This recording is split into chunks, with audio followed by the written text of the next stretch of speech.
Pas de calinothérapie à la mission Startup d'Esther Technopole. Le service rendu est pratique, concret et technique avant tout. Près de 25 sociétés nées récemment bénéficient des ressources proposées. Transparent, oui. Cassant, tranchant, jamais. Ce que j'attends d'eux, c'est qu'ils me donnent un maximum de choses pour que je puisse avancer avec eux et développer avec eux. Si je suis pas transparent, c'est sûr que ça fonctionne pas. Et de la même manière, si je suis cassant ou tranchant, ils vont pas s'ouvrir et il va manquer des informations pour bien travailler. Par essence, les startups sont très différentes les unes des autres.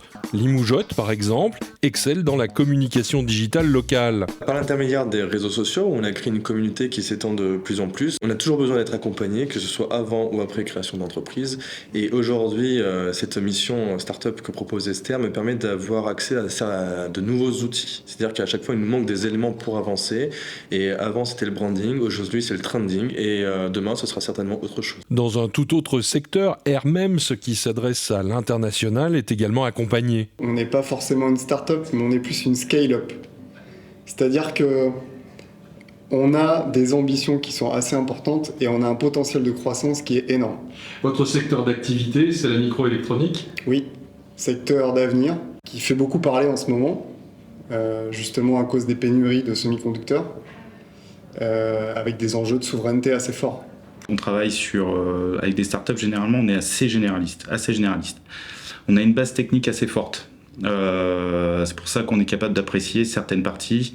Et après, là, quand on ne sait pas les apprécier, il faut aussi dire qu'on ne sait pas les apprécier et aller chercher les spécialistes ou les experts qui pourront nous épauler à travailler sur l'accompagnement. Mais généralement, c'est parce qu'on a la capacité d'évaluer des business plutôt que des technologies. Alors, dans certains cas, on est obligé d'évaluer la technologie. Et le domaine de l'accompagnement le plus chatouilleux est bien celui du financement. Parler de la dette avec une entreprise, c'est extraordinairement dur. Et pour la peine, c'est pas moi qui vais contracter le prêt et je vais pas leur prendre la main pour aller voir un banquier. Donc finalement, c'est aussi de dédramatiser certaines situations. Pour financer son développement, Hermems lance une levée de fonds de 4 millions d'euros. Le marché du commutateur, c'est un marché qui est énorme, qui fait plus de 20 milliards d'euros de chiffre d'affaires par an. Et on compte bien prendre une grosse part de ce gâteau. Et pour ça, il faut qu'on se structure industriellement.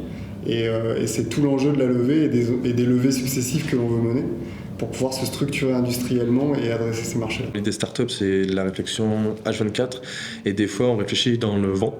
Et le fait d'avoir des petits rendez-vous qui restructurent et remet un bel objectif en face de soi permet de mieux avancer dans l'entreprise.